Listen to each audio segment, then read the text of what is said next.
বাংলাদেশের রাজনীতি থেকে সরিয়ে দেওয়া হয়েছে, তাহলে যে শূন্য স্থানটা তৈরি করা হয়েছে সেই শূন্য স্থানটা তৈরি করে দেওয়া হয়েছে আওয়ামী লীগের জন্য। আল্লাহ ছাড়া একমাত্র ওনারাই জানেন ওনাদের মনে তখন কি হবে, কিভাবে ওনারা দিবেন, কিভাবে করবেন সেটা ওনারা বলতে পারবেন। তো আমাদের যে প্রত্যাশা, সে প্রত্যাশা হলো যে উচ্চ আদালত হাইকোর্ট কয়েক মাস আগে তারা এটাকে সংবিধানে 58 বি এবং ই ধারা যেগুলো বিলোপ করা হয়েছিল 2011 সনে, যে 13তম সংশোধনীর মাধ্যমে যেটা করা হয়েছিল, বিধানটা কার্যকরী করা হয়েছিল, যেটাকে আমরা 13 অ্যামেন্ডমেন্ট বলি, সে 58 বি এবং 58 সি এইগুলাকে 2011 সনে তৎকালীন আওয়ামী লীগ সরকার তাদের একক ক্ষমতা বলে এটাকে বাতিল করে দিয়ে, যেটার নাম হয়েছিল পঞ্চদশ সংশোধনী। আমরা ইতিমধ্যে পঞ্চদশ সংশোধনীকে উচ্চ আদালত বাতিল করে দিয়েছে। বাতিল করে দেওয়া মানে 58 বি এবং 58 ই এখন সংবিধানে পূর্ণ বহাল অবস্থায় আছে। এটা স্বাভাবিক, কারণ যেহেতু বাতিল করে দিয়েছে। কিন্তু সরকার কি কারণে যেন এটা রিড করেছেন উচ্চ আদালতে, অর্থাৎ এই নিষ্পত্তিত বিষয়টিকে আর নিষ্পত্তিত না রেখে এটাকে ঝুলিয়ে রেখেছিলেন। ঝুলিয়ে রাখার জন্য তারা সুপ্রিম কোর্টের শরণাপন্ন হয়েছেন। অর্থাৎ বাংলাদেশে যত আকাম কুকাম করার দরকার পড়ে সবকিছু আমরা আদালতে কাঁধে দিয়ে দিই। আমরা যখনই যত কুকাম করতে চাই, সরকার যত আকাম কুকাম করতে চায়, সবকিছু এই আদালতের কাঁধে দিয়ে দেয়। আদালতের কাঁধে দিয়েই সবকিছু তারা জায়েজ করতে চায়। এটা এক ধরনের হীনমনতা, এক ধরনের কাপুরুষতা, শাসন ব্যবস্থা বা রাজনীতিবিদদের এক ধরনের হীনমনতা, এক ধরনের হিপোক্রেসি, বা আমাকে বলা এক ধরনের মুনাফেকি। তারা নিজেরা সিদ্ধান্ত নিতে সাহস পায় না, সেই সিদ্ধান্তগুলো তারা চাপিয়ে দেয় আদালতের উপরে। একইভাবে উচ্চ আদালত, মহামান্য হাইকোর্ট যখন আদালতটা পঞ্চদশ সংশোধনী বাতিল করে দিয়েছিলেন, তার মানে পঞ্চদশ সংশোধনী বাতিল করে দেওয়ার অর্থ হলো তো এই 13তম যে বিধানটা চালু হয়েছে সেটা কার্যকর হয়ে গেল। এতে তো কোনো ডাউট থাকার কথা না, সন্দেহ থাকার কথা ছিল না, কারো মনে কোনো দ্বিধা ছিল না। কিন্তু কেন জানি অন্তর্বর্তীকালীন সরকার এটাকে আপিল করলেন। আপিলটা করলেন দুইটি কারণে, যেটা আমি মনে করি দুইটা কারণ। একটি হলো তত্ত্বাবধায়ক সরকার বা পঞ্চদশ সংশোধনী বাতিল হয়ে গেলে 13তম সংশোধনীর মাধ্যমে সরকার পরিবর্তনকালে এক সরকার চলে গেলে আরেক সরকার আসার যে বিধানটা কার্যকরী হয় 13তম সংশোধনীর মাধ্যমে, অর্থাৎ 58 বি যখন কার্যকরী হয়ে যায় তখন একজন প্রধান উপদেষ্টা নিয়োগ হয় এবং 10 জন উপদেষ্টা নিয়োগ হয়, যারা নির্বাচনের জন্য দায়িত্বপ্রাপ্ত হয়, শুধুমাত্র নির্বাচনের জন্য দায়িত্বপ্রাপ্ত হয়। এবং সেখানে পরিষ্কার লেখা আছে তত্ত্বাবধায়ক সরকার কোন নীতিগত বা দীর্ঘমেয়াদী সিদ্ধান্ত নিতে পারবেন না। তার মানে উচ্চ আদালত যেদিন রায়টা দিয়ে দিয়েছেন সেদিন থেকে কিন্তু 13তম সাংবিধানিক ধারা বহাল হয়ে গেছে। তার মানে তৎকালীন যে সরকার ছিল সেই সরকার আর বৈধ থাকে না। এইটার থেকে বাঁচার জন্য অন্তর্বর্তীকালীন সরকার তড়িঘড়ি করে উচ্চ সুপ্রিম কোর্ট আদালতের কাছে আপিল করেছে। সে আপিলটি আলোচনা হবে হবে করতে করতে চলে গেলাম আমরা পূজার ছুটিতে। আমরা যাই না, আমাদের হাইকোর্ট রোজার ছুটিতে 1 মাস ছুটি হয় না, কিন্তু পূজার ছুটিতে আমরা যাই, 2 মাস ছুটিতে যাই। সেই পূজার ছুটিতে আমরা চলে গিয়েছিলাম, 2 মাস কাটিয়ে আমরা আসছি আল্লাহর রহমতে, বহাল তৌফিকে আসছি। গতকালকে 19 অক্টোবর আমাদের উচ্চ আদালতে কার্যক্রম শুরু হয়েছে। আল্লাহর কাছে অনেক শুকরিয়া, অসীম শুকরিয়া যে তারা কাজ শুরু করেছেন। ওরা এখন আমরা যেটা শুনতে পাচ্ছি, আমি জানি না কতটুকু, সেটা 21 তারিখে কার্যবিধিতে মানে আলোচনাতে এটা সুপ্রিম কোর্টের আলোচনার মধ্যে আছেন। এই আপিলটা নিয়ে কি করবেন সেটা 21 তারিখে আলোচনা করবেন, করে ফুল বেঞ্চ একটা বক্তব্য শুনবেন, শুনে হয়তো একটা রায় দিবেন। এখন রায়টা কি হতে পারে আমি জানি না, আমি তো আগেই বলছি সেটা আমার জানার নাই। তো আমরা এই যে আমরা নিজেরা খুব জ্ঞানী গুণী মনে করি, এই জন্য একটা ধারণা দিতে পারি, আমরা বলতে পারি যে আমরা বুঝতে পারি, হয়তো আমি শতভাগ ভুলও হইতে পারে আমার ধারণা। তবে আগেই বলেছিলাম যে এটা হাইকোর্ট রায়টা 15তম সংশোধনী বাতিল করে দেওয়ার সঙ্গে সঙ্গে 13তম সংবিধানের বিধানটা কার্যকর হয়ে গেছে। এখন এটা উচ্চ আদালতে মামলা করার কারণে স্থগিত আছে। স্থগিত আছে বলে ওই দিন থেকে আজ পর্যন্ত অন্তর্বর্তী সরকার এখনো বৈধভাবে কাজ করছে। তাহলে এই সরকার রক্ষা করার জন্য আপিলটা হয়েছে। এখন উচ্চ আদালত সুপ্রিম কোর্ট যদি এটা মেনে নেয়, যদি গ্রহণ করে, যদি হাইকোর্টের রায়টাকে বহাল রাখে, তার সরাসরি মানে দাঁড়াবে অন্তর্বর্তীকালীন সরকার বিলুপ্ত হয়ে যাবে। অর্থাৎ অন্তর্বর্তীকালীন সরকার আমার সংবিধানে নাই, এটা সংবিধান বহির্ভূত হয়ে যাবে। 106 ধারা, সংবিধান 6 ধারা বলে সুপ্রিম কোর্টের যে রায়টা নিয়েছিল সেই রায়টাও মানে ইমপাংচুয়াস হয়ে যাবে, অর্থাৎ এটা স্বপ্রণোদিত হয়, বাতিল হয়ে যাবে। কারণ একই আদালত দুইটা স্ববিরোধী দিতে পারে না। ডক্ট্রিন অফ নেসেসিটিতে অন্তর্বর্তী সরকারের বিধান কার্যকরী করা হয়েছিল, কিন্তু যেই মুহূর্তে তত্ত্বাবধায়ক সরকারটা সুপ্রিম কোর্ট, একই সুপ্রিম কোর্ট যখন বহাল করে দিবেন, যদি বহাল করে দেন, আমি জানি না বহাল করবেন কিনা, যদি বহাল করে দেন তাহলে অন্তর্বর্তীকালীন সরকারের রূপ পরিবর্তন হয়ে যেতে হবে। হয় তোমরা চলে যেতে হবে, না হলে ওরা নতুন করে শপথ নেবেন তত্ত্বাবধায়ক সরকার হিসেবে, এবং তারা ঘোষণা দিতে হবে তারা কোনো রাজনৈতিক দলের সঙ্গে সম্পৃক্ত নয় এবং সম্পৃক্ত হবেন না। আমরা ইতিমধ্যে জানি বিভিন্ন রাজনৈতিক দলের মনোভাবাপন্ন অনেকে আছেন যাদের সঙ্গে রাজনৈতিক দলগুলির সরাসরি সম্পর্ক আছে। এখন সরকারের ভাগ্য কি হবে সে নির্ভর করবে। কাজে আমাদের অপেক্ষা করতে হবে 21 তারিখে কি হয়। এটা যদি ধারাটা এই 13তম সংশোধনীটা 13তম যে সংশোধনী করা হয়েছিল সেটা যদি বহাল থাকে, আর 15তম যদি বাতিল হয়ে যায়, অর্থাৎ হাইকোর্টের রায়টা যদি বহাল থাকে, আর যদি মাননীয় মহামান্য সুপ্রিম কোর্ট যদি হাইকোর্টের নির্দেশটা বাতিল করে দেন, যেটা বাতিল করে দেওয়ার সম্ভাবনা আছে অনেক বেশি, বর্তমান প্রেক্ষাপটে যেটা বোঝা যাচ্ছে, যদি সুপ্রিম কোর্ট হাইকোর্টের সে বাতিলটাকে বাতিল করে দেন, অর্থাৎ অগ্রহণযোগ্য করে দেন, অগ্রাহ্য করে দেন, তাহলে অন্তর্বর্তীকালীন সরকার আবহকাল মেয়াদের জন্য স্থায়ী হয়ে গেল। অন্তর্বর্তীকালীন সরকার নির্বাচন দিতে আসে নাই, নির্বাচন দেওয়া তাদের কোনো দায়িত্ব না, এবং তাদের মেয়াদ আর্টিকেল 106 অনুযায়ী, সংবিধানের যে 106 অনুযায়ী হাইকোর্ট যে মহামান্য আদালত, যে উচ্চ আদালত যে ব্যাখ্যা দিয়েছেন, তাতে তাদের স্থায়ীকাল এখানে বলা হয়নি, স্থায়ীকাল দেওয়া হয় নাই, এবং তারা কদিন থাকবেন সেটাও বলা হয় নাই। কাজেই সেই রায় অনুযায়ী তারা যতদিন খুশি ক্ষমতায় নির্বাচন দেওয়ার তাদের দায়িত্ব হবে না, কোনোদিনই তারা নির্বাচন দিতে পারবে না। যতকাল তারা থাকবে ততকাল তারা নির্বাচন দিতে পারবে না, কারণ নির্বাচন দেওয়া তাদের দায়িত্বের মধ্যে পড়ে না। এটা সংবিধানের মধ্যে একটা শূন্যতা সৃষ্টি হয়ে যাবে। যদি উচ্চ আদালত, মহামান্য সুপ্রিম কোর্ট যদি হাইকোর্টের আদেশটি বাতিল করে দেন, তাহলে সংবিধানে একটি স্থায়ী শূন্যতা সৃষ্টি হবে, যে শূন্যতা অর্থ হলো কোনো সরকারই নির্বাচন দেওয়ার মতো এখতিয়ার পাচ্ছেন না, ক্ষমতা পাচ্ছেন না, তাদের কাছে কোনো ক্ষমতা নাই। কারণ 13তম সংশোধনী না থাকলে 15তম সংশোধনী থাকে, আর 15তম সংশোধনী থাকলে এখানে নির্বাচন তো ওই সরকারের অধীনে হবে যেই সরকার অন্তর্বর্তীকালীন সরকারের আগে নির্বাচিত হয়েছিল। এই সরকারের মধ্যে যে অন্তর্বর্তী সরকার আসলো, সেই সরকারটা তো আসছে সংবিধানের 106 অনুযায়ী। 106 সুপ্রিম কোর্ট তাকে বৈধতা দিয়েছে। এই বৈধতা সুপ্রিম কোর্ট তো আবার পরিবর্তন করতে পারবে না। সেই বৈধতা তো বলে দেয় নাই যে এতদিনের মধ্যে তুমি থাকবা এবং তুমি নির্বাচন দিয়ে যাবা। একটি রায়কে আবার সংশোধন করতে পারে না একই আদালত। একই আদালত তার পূর্বেকার দেওয়া রায় সংশোধন করতে পারে না। সে আদালতে, উচ্চতর আদালতে সে রায়টা আবার রিভিউ করা যেতে পারে বা আবার আপিল করা যেতে পারে, কিন্তু মহামান্য সুপ্রিম কোর্টের উপরে আর তো কোনো আদালত নাই। বাংলাদেশে মহামান্য সুপ্রিম কোর্টের উকিলে প্রধান বিচারপতির উপরে আর তো কোনো বিচারপতি নাই।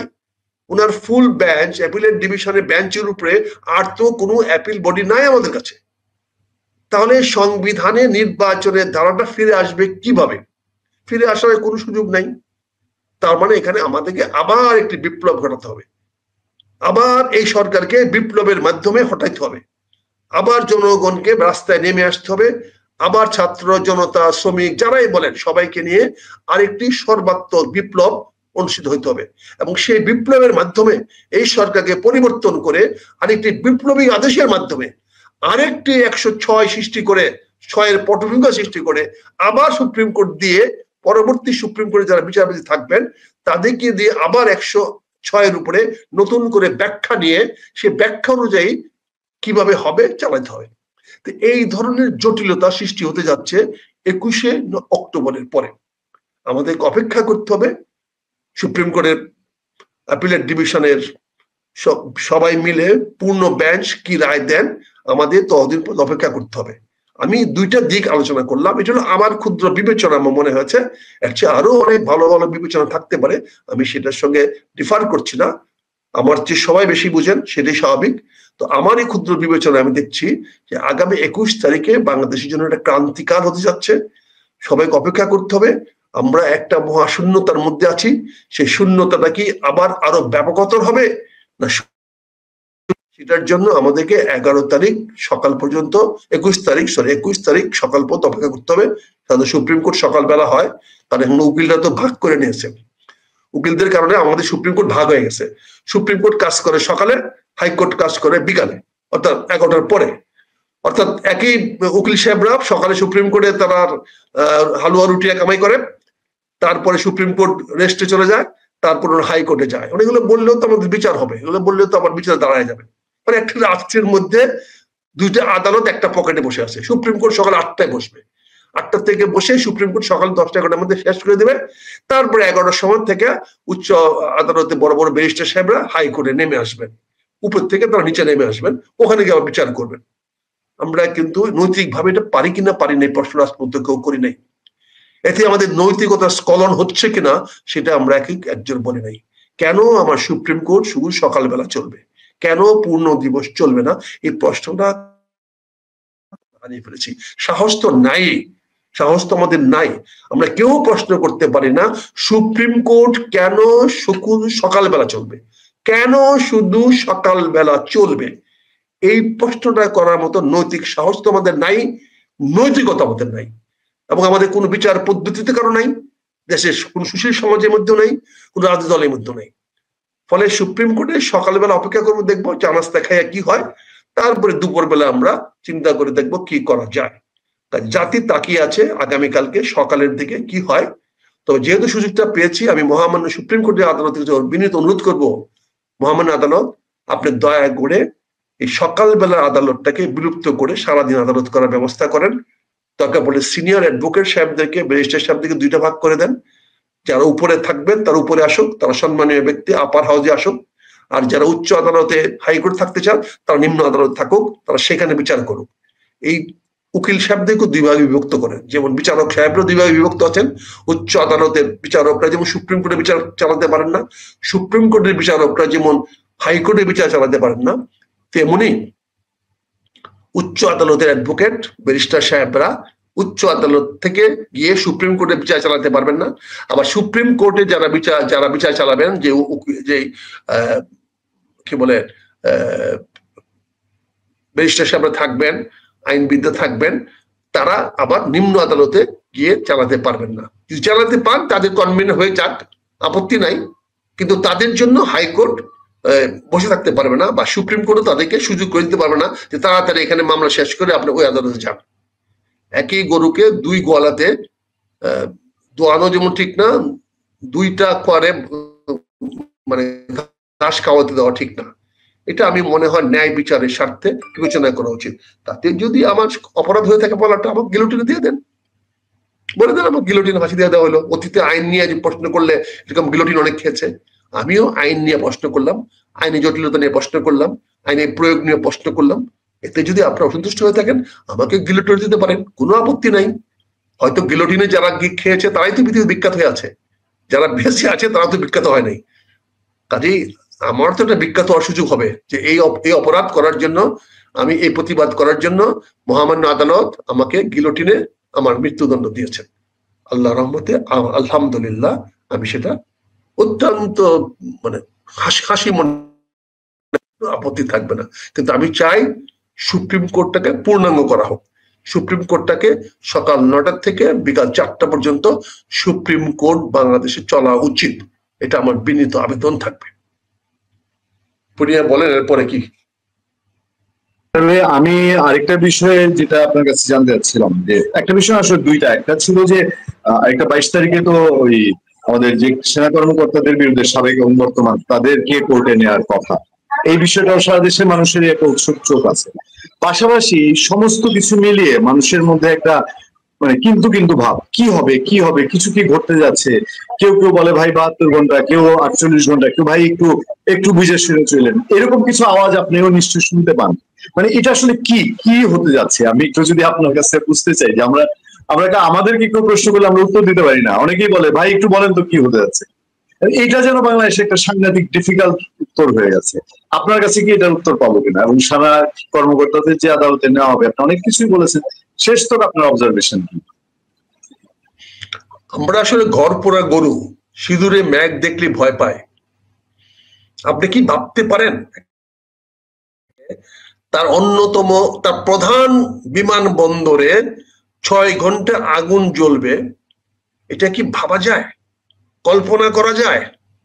একটি রাষ্ট্রের অব্যবস্থা, অচলাবস্থা কোন পর্যায়ে গেলে পরে রাষ্ট্রের প্রধানতম বিমানবন্দর, আন্তর্জাতিক বিমানবন্দর, সেই বিমানবন্দরে আগুন লাগবে এবং সে আগুন 6 ঘন্টা পর্যন্ত সময় লাগবে এটাকে নিবাতে।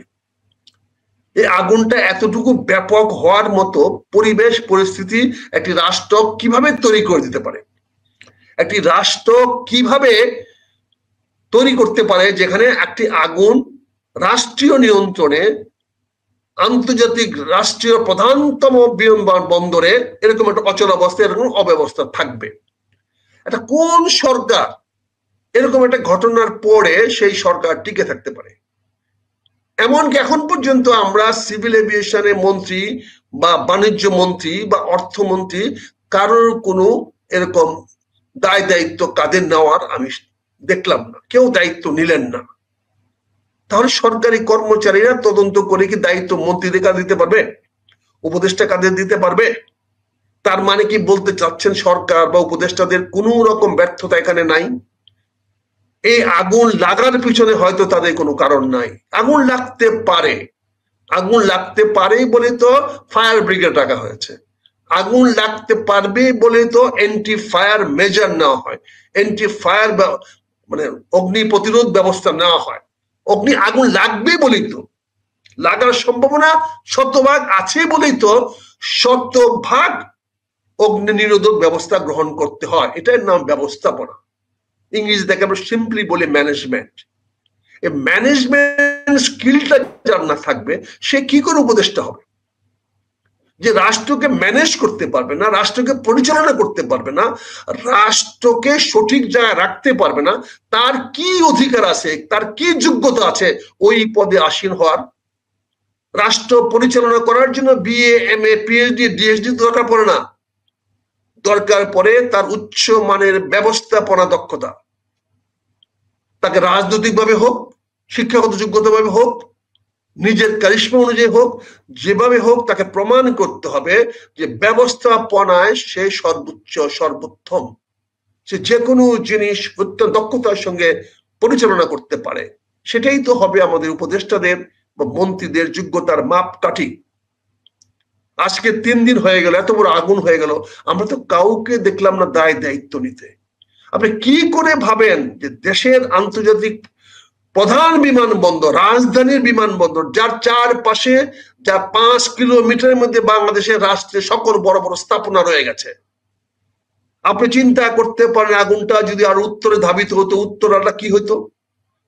আপনি কি করে রক্ষা করতে পারতেন উত্তরাটাকে?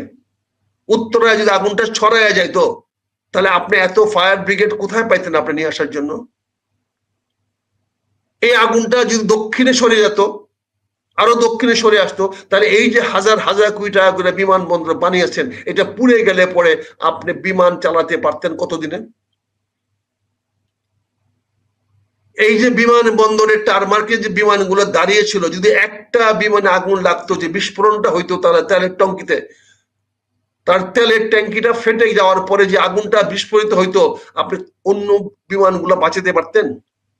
কি একটা ভয়াবহ অবস্থায় আপনি এরকম একটা আগুন হতে দিলেন, এবং সে আগুনের এখন পর্যন্ত কেউ দায়িত্ব নিলেন না। আপনি বলছেন তদন্ত করে দিয়েছেন। ক্ষতি কি পরিমাণ হয়েছে, কি পরিমাণ ক্ষতি হয়েছে? ওখানে ক্ষতির পরিমাণ জানতে তো বেশি লাগে না। ওই ওয়্যার হাউসে প্রতি মিনিটে মিনিটে কত মাল ঢুকতেছে, কত মাল আসতেছে, তার একটা কম্পিউটার হিসাব রয়ে গেছে। তার মূল্য সহ, দাম সহ, তার সমস্ত নাম্বার সহ। কারণ প্রতিটা মাল বিমানে ঢুকলো তার চালান নাম্বার আছে, তার ট্রান্সফার নাম্বার আছে, তার টিন নাম্বার আছে, বিন নাম্বার আছে, তার মূল্য লেখা আছে, এবং সেই বিমান থেকে সেগুলা কার্গোতে নেওয়া হয়েছে, নেওয়ার একটা ট্রানজিট স্লিপ আছে, পাস আছে, এগুলো সব কম্পিউটারাইজড, এগুলো সব কম্পিউটারাইজে লেখা হচ্ছে, হাতে লেখা হচ্ছে না। ওই ওয়্যার হাউসে কত টাকার মাল আছে, কত মাল আছে, সেটা বের করতে 15 থেকে 20 মিনিটের বেশি লাগার কথা নয়, যদি আপনার হিসাব সঠিক রাখতে পারেন বা রেখে থাকেন। আর যদি না পারেন, তার মানে হিসাব রাখেন নাই। আপনার কি অধিকার আছে, ক্ষমতা আছে কোন হিসাব ছাড়া সরকারি ওয়্যার হাউসে কোনো মাল ঢুকানোর? আপনার কি কোনো ক্ষমতা আছে সরকারি ওয়্যার হাউস থেকে কোনো একটি মাল বিনা হিসাবে বের করে নিয়ে আসার? তার মানে হিসাব দিতে পারছেন না মানে কি? মানে আপনি জানেন না ওই ওয়্যার হাউসে কি পরিমাণ মাল আপনার ঢুকিয়েছেন।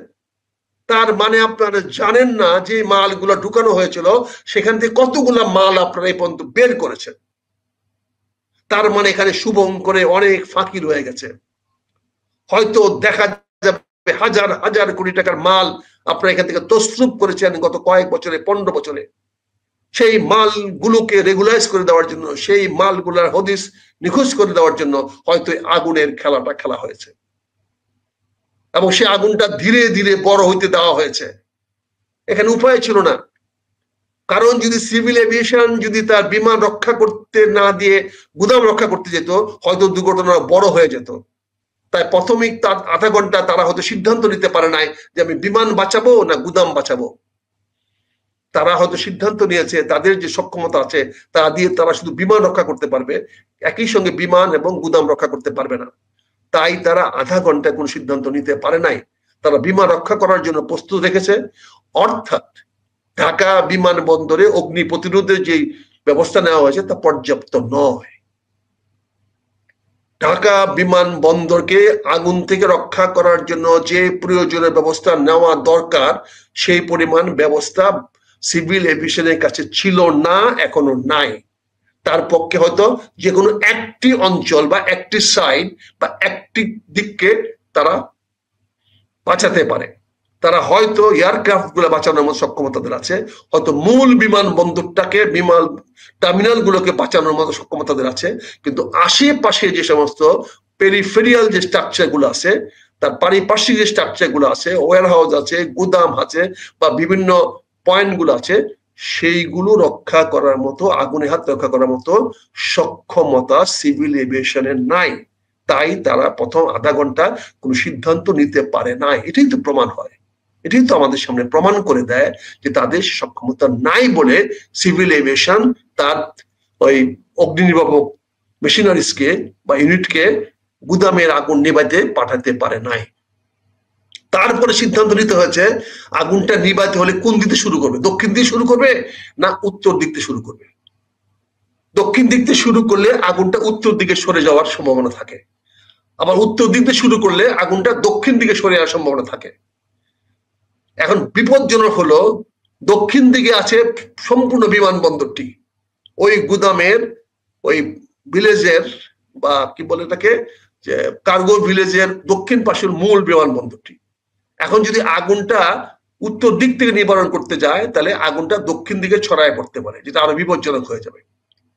আবার যদি দক্ষিণ দিক থেকে শুরু হয়, তাহলে আগুনটা সেখানে মানুষের বাড়ি ঘরেও ঢুকে যেতে পারে, জনগণের মালের জীবন হানি হইতে পারে, মানুষের জানের নিরাপত্তা বিঘ্নিত হতে পারে, জীবন হানি হইতে পারে। কারণ উত্তরটা বিমানবন্দর ঘেঁষা, এবং ওখানকার পাশে বিমানবন্দরের পাশে দেখবেন যে একদম ওয়াল ঘেঁষা উত্তরার আবাসিক এলাকাটা।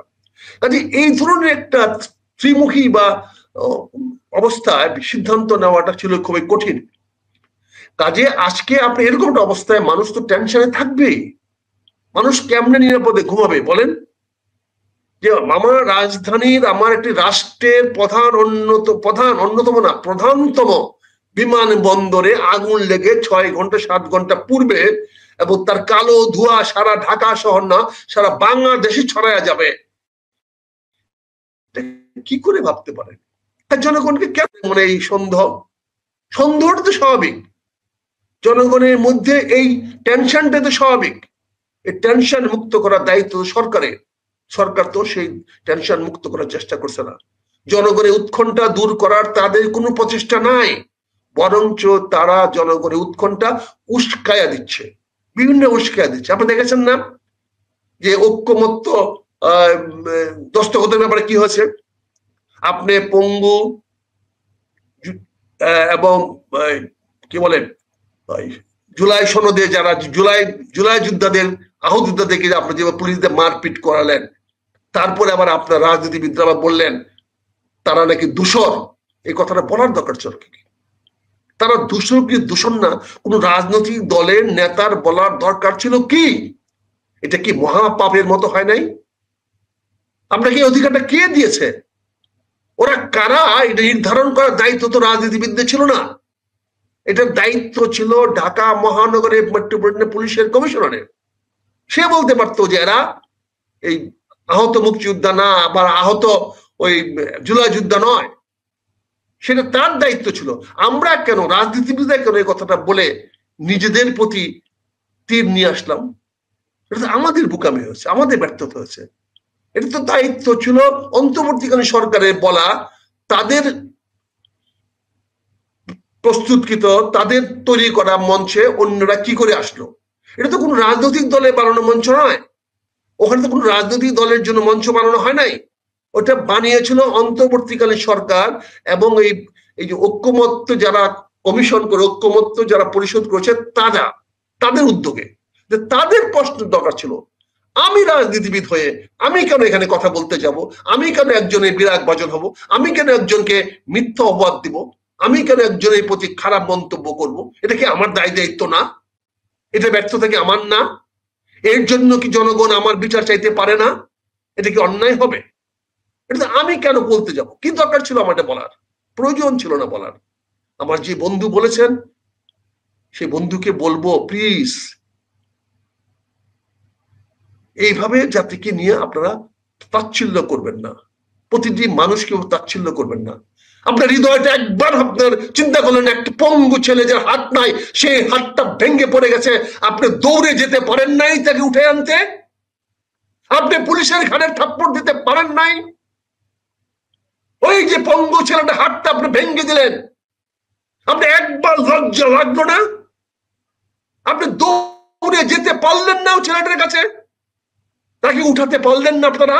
আপনারা এতই ক্ষমতালোভী হয়ে গেছেন, এত নির্মম হয়ে গেছেন আপনারা, এতই পাষাণের মতো হৃদয় হয়ে গেছে আপনাদের, যাদের আত্মাহুতির বিনিময়ে আজকে আপনারা মুক্ত জীবন যাপন করছেন, যাদের জীবনের বিনিময়ে আজকে আপনারা খিলিভরা পান খাচ্ছেন, হাস্যোজ্জ্বল ভাবে হাঁটাফেরা চলাচল করতেছেন বাংলাদেশের স্বাধীন মাটিতে, যেই মাটিতে আপনার অস্তিত্ব ছিল না, হাঁটতে পারতেন না, চলতে পারতেন না, সেই বাংলাদেশে আপনি যাদের কল্যাণে আজকে আসছেন, যাদের কল্যাণে আজকে পান খেয়ে কথা বলেন, তাদেরকে আপনি অপমান করেন, তাদেরকে আপনি বলেন তারা আওয়ামী লীগের দোসর, হাসিনার দোসর। এই শব্দের উচ্চারণ করার আগে আপনারা একবার ভাবলো না কাদের উদ্দেশ্যে কথাটা বলছেন? যদি তাদের মধ্যে কেউ থাকেও, তারপরেও কি আপনি বলতে পারেন? আজকে জনগণকে আপনি কেন জনগণ হতাশ হবে কেন? জনগণ যদি আবার ক্রোধান্বিত হয়, জনগণ যদি আবার বিক্ষোভে ফেটে পড়ে, জনগণ যদি আবার ঝাঁকে লাখে লাখে মাঠে নেমে আসে, তাদের থামাতে পারবেন? আর কোন শক্তি বাংলাদেশে অবশিষ্ট আছে তাদেরকে থামানোর?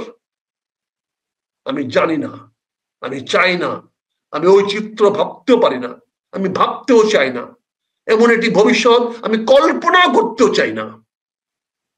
কিন্তু আজকে আপনাকে বাংলাদেশের মানুষকে সেদিকে ঠেলে দিচ্ছেন, মানুষকে বাধ্য করতেছেন আবার রাস্তায় নেমে আসার জন্য।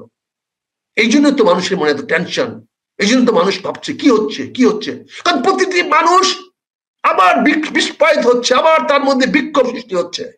তাই তো মানুষ বারবার প্রশ্ন করছে কি হচ্ছে। মানুষ যদি জেনে যায় কি হচ্ছে, বিপদ কিন্তু আমাদের সবার হবে। মানুষ যে জানে না কি হচ্ছে, এখানেই আপনি মানুষকে থামান। থামান, মানুষের সামনে একটি পথ দেখান, মানুষের সামনে একটা নতুন একটা রূপরেখা দেখান, সিলভার লাইন দেখান, মানুষকে আবার নতুন সূর্যের রশ্মি দেখান, আবার নতুন একটা সূর্য উঠছে, আবার একটা ভোর তৈরি হয়েছে, আবার একটা ভোরের রূপরেখা দেখান, সেই ভোরের আলো দেখান মানুষের সামনে, মানুষ যেন আবার সেই ভোরের দিকে তাকিয়ে তাদের নতুন কাজ সৃষ্টি করতে পারে।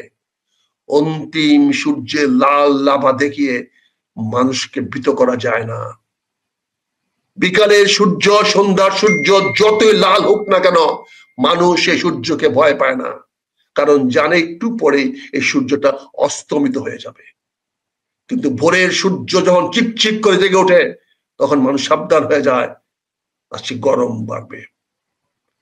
আজকে আমার অনুরোধ থাকবে পুনিয়া, মানুষ জানতে চায়, মানুষ আজকে অনেকটা কি বলে এটাকে অনিশ্চয়তার মধ্যে আছে। মানুষ জানে না আগামীকাল সকালে কি ঘটবে। যেমন সবাই তাকিয়ে আছে, মানুষ জানে না আগামী দিন সুপ্রিম কোর্টে কি ঘটবে, কি ঘটতে যাচ্ছে। এই যে মানুষের জানা তীব্র আকাঙ্ক্ষা, এর সামনে যদি আপনি তথ্য দিতে না পারেন, খবর দিতে না পারেন, তাহলে গুজব আবার ছড়ায় যাবে। কাজে আমার অনুরোধ থাকবে, আপনি যে প্রশ্নটা করেছেন, এই প্রশ্নটা সবার মনে, আমারও মনে, আপনারও মনে। আমরা এই প্রশ্নের উত্তর চাই। আমরা নিশ্চয়তা চাই 5 বছর দেশ নিশ্চয় থাকবে।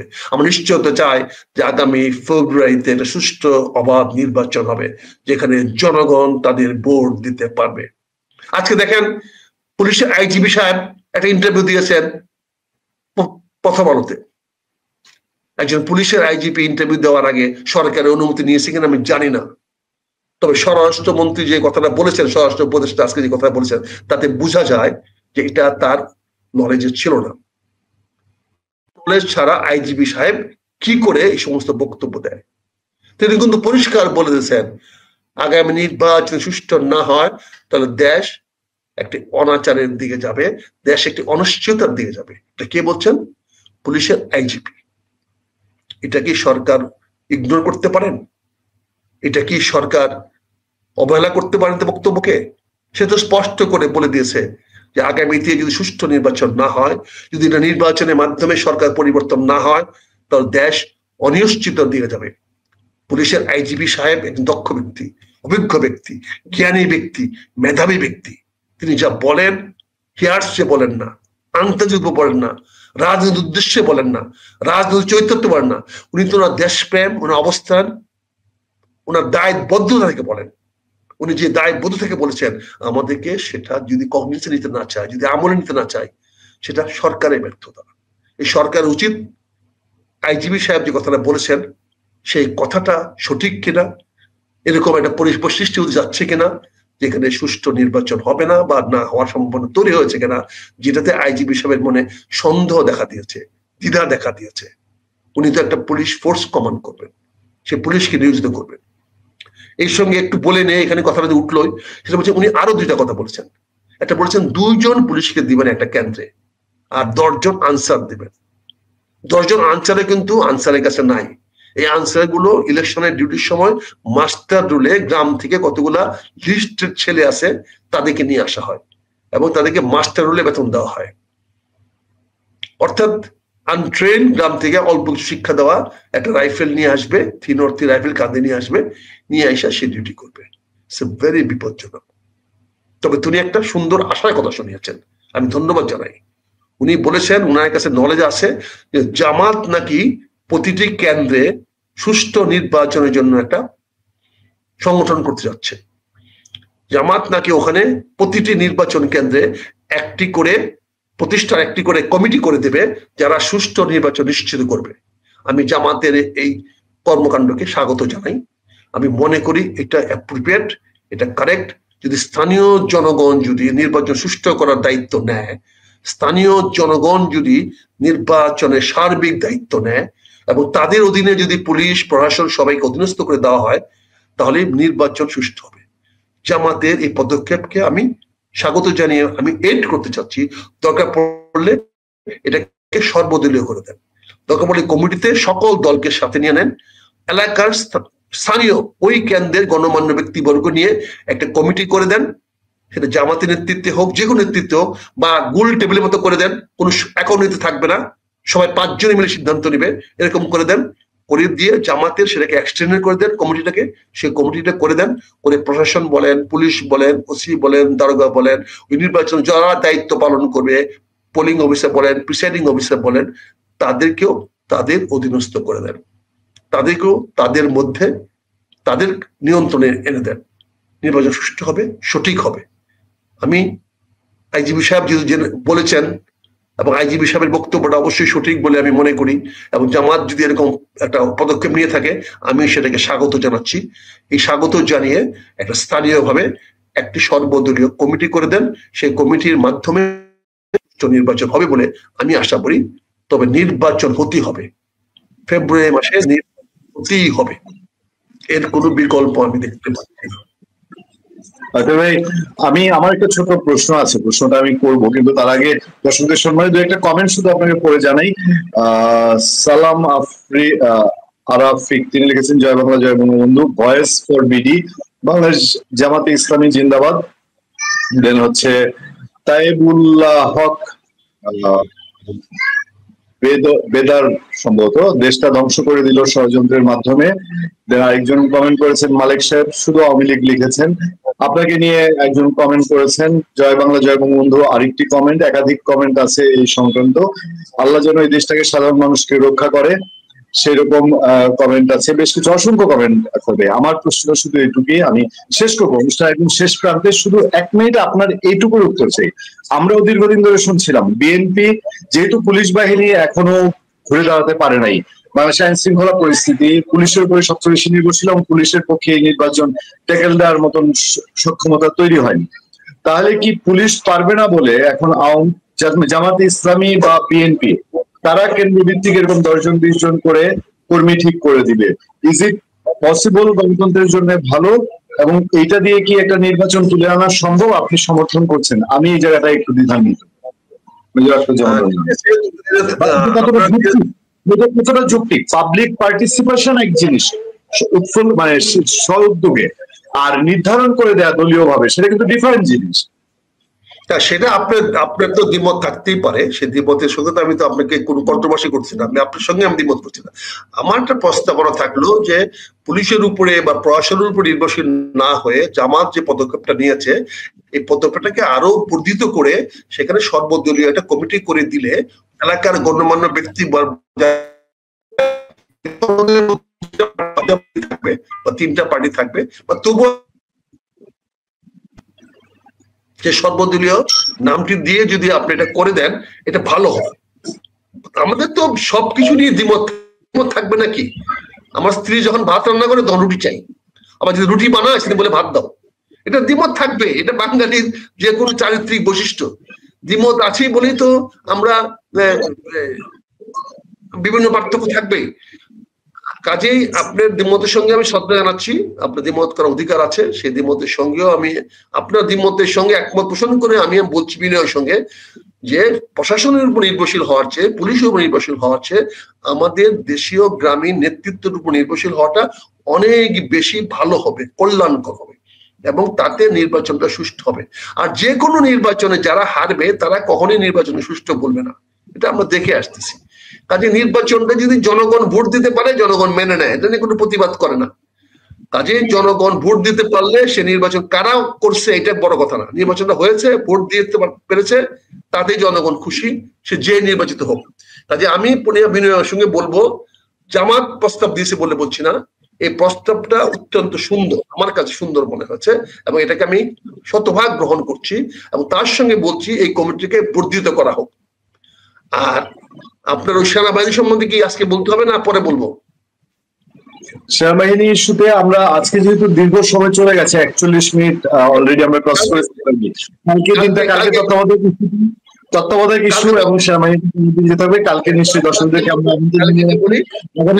চেষ্টা করবো পরিশেষে আমি আইজিপি সাহেবকে ধন্যবাদ জানাতে চাই, ওনার সুন্দর মন খোলা একটা ইন্টারভিউ দেওয়ার জন্য, এবং উনি অনেক কিছু খুলাসা করেছেন। আর যেহেতু উনি খুব তাড়াতাড়ি চলে যাবেন মনে হচ্ছে, বোধহয় ওনার মানে চলে যাওয়ার ঘন্টা তৈরি হয়েছে। আমরা সাধারণত ইন্টারভিউ কখন দেখি? যখন দেখি যে তাদের সম্বন্ধে আভ্যন্তরীণ সিদ্ধান্ত হয়ে গেছে। এবং আমরা যখন গতকালকে পরশুদিন যখন যেভাবে পুলিশকে দিয়ে আমরা পিটাইলাম ওই জুলাই যুদ্ধাহতদের, ওখানে যে ব্যক্তিটি সবচেয়ে বেশি রোল প্লে করেছেন, যাকে দেখলাম সিভিল কাপড়ে আলী রিয়াজে আশেপাশে ঘুরতেছে, ওনাকে হয়তো আমরা খুব তাড়াতাড়ি আইজিপি হিসাবে দেখবো।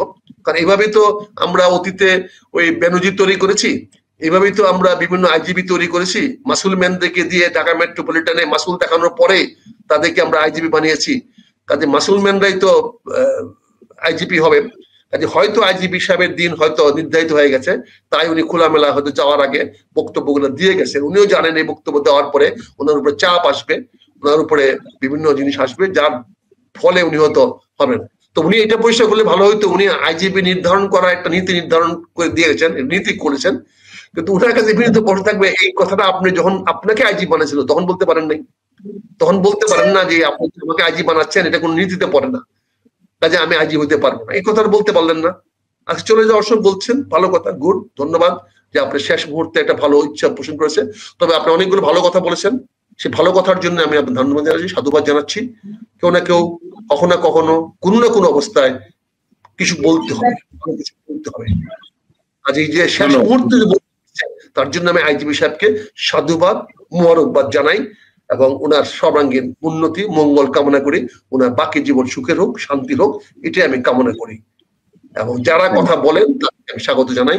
আপনাকে ধন্যবাদ পুনিয়া, আপনি অনেক কিছু বলার চেষ্টা করেন, আমাদেরকে বলানোর চেষ্টা করেন, আমরা আপনার সুযোগটা লুফে নেই। কারণ আমরা চাই যে আমরাও কিছু জনগণের সামনে বলে দেই। আমাদের তো কপালে গিলোটিন আছে, যা গিলোটিন হবে হবে। সবাইকে ধন্যবাদ, ভালো থাকবেন। একটা মন্তব্য আছে একটা ভাই, একজন বলছে আমি এবং আপনি দুজনেই আওয়ামী লীগ, আরেকজন শুরুতেই তো বলেছে যে দোয়া মানে সাবধানে থাকতে, একদম ফার্স্ট কমেন্টটাই সম্ভবত, যে আপনারা দুজনেই সাবধানে থাকবেন কখন কোন মামলায় আপনাদেরকে ধরে নিয়ে যায়। হ্যাঁ, আমি 91 সনে 27 ফেব্রুয়ারি বিএনপি বিপুল ভোটে বিজয়ী হওয়ার পর দিন থেকে আমি শুনে আসছি আমি আওয়ামী লীগার। কারণ আমি বিজয়ের পরের দিনে বলছি যে আওয়ামী লীগ বা যারা বিজিত হয়েছে, যারা আমার কাছে হেরেছে, তারা আমাদের কাছে অগ্রাধিকার পাবে। আজকে একটা হিউম্যান রাইটস আমার 10 বছরের আমি এমপি কালে একটি আওয়ামী লীগের কারো বিরুদ্ধে একটি মামলা হতে দেয়নি। কাজে আমি এখনো শুনবো, আগামী দিনে শুনবো। আমি কি আমি জানি, আমার আল্লাহ জানে, আমার নেতা জানে। সবাইকে ধন্যবাদ, আজকে বিদায় নেই, আল্লাহ হাফেজ। আজকে ওই হিউম্যান রাইটস ওয়াচ সহ 12টা সংগঠনের বিবৃতিটা দেখেছেন? না, আমি এখন দেখি নাই, দেখেনি মনে। ক্লিয়ারলি সুপারিশ দিচ্ছে গভর্নমেন্টকে, একটা সুপারিশে স্পষ্ট বলছে যে আওয়ামী লীগের উপর নিষেধাজ্ঞা প্রত্যাহার করে নেন। এটা তো সুযোগ হয়ে গেছে। আমরা ঐক্যমত্য কমিশনের যেদিন দস্তখত হয়েছে সেদিনই তো এটা পরিষ্কার হয়ে গেছে যে আওয়ামী লীগের পদ তারা খোলা করে দিল। এনসিপি কে যখন তারা অপ্রাসঙ্গিক করে দিয়েছে, এনসিপি কে যখন এখান থেকে বাংলাদেশের রাজনীতি থেকে সরিয়ে দেওয়া হয়েছে, তাহলে যে শূন্য স্থানটা তৈরি করা হয়েছে সেই শূন্য স্থানটা তৈরি করে দেওয়া হয়েছে আওয়ামী লীগের জন্য। আজকে তো আপনাকে বাংলাদেশের রাজনীতি থেকে এনসিপি কে টোটালি আউট করে দিলেন, অপ্রাসঙ্গিক করে দিলেন। কাজেই তাদের প্রতি বিশ্বাসঘাতকতা করা হয়েছে। কাজে বিশ্বাসঘাতকতা নিশ্চয়ই কারো বিনিময়ে কিছু করেছেন, অন্য কাউকে সুযোগ করে দেওয়ার জন্য করেছেন। ভারতকে বাংলাদেশের রাজনীতিতে প্রবেশ করার সুযোগ করে দিয়েছেন বলেই তো ওই দিন জুলাই যুদ্ধাহতদেরকে আপনি পিটিয়েছেন। এনসিপি ছাড়া আপনি জুলাই সনদ দস্তখত করেছেন। এখানেই তো আপনি আওয়ামী লীগের শেখ হাসিনা আসার পথ সুগম করে দিয়েছেন। আমি তো অভিনন্দন জানাই, অভিনন্দন, আপনাদের জন্য অভিনন্দন। ধন্যবাদ। Thank you very much, thank you. জি, ভালো থাকবেন, সুস্থ থাকবেন আক্তার ভাই। আপনার জন্য আপনার দীর্ঘ এবং সুস্থতা কামনা করি। অনেক অনেক ধন্যবাদ দর্শকদের পক্ষ থেকে। আসসালামু আলাইকুম।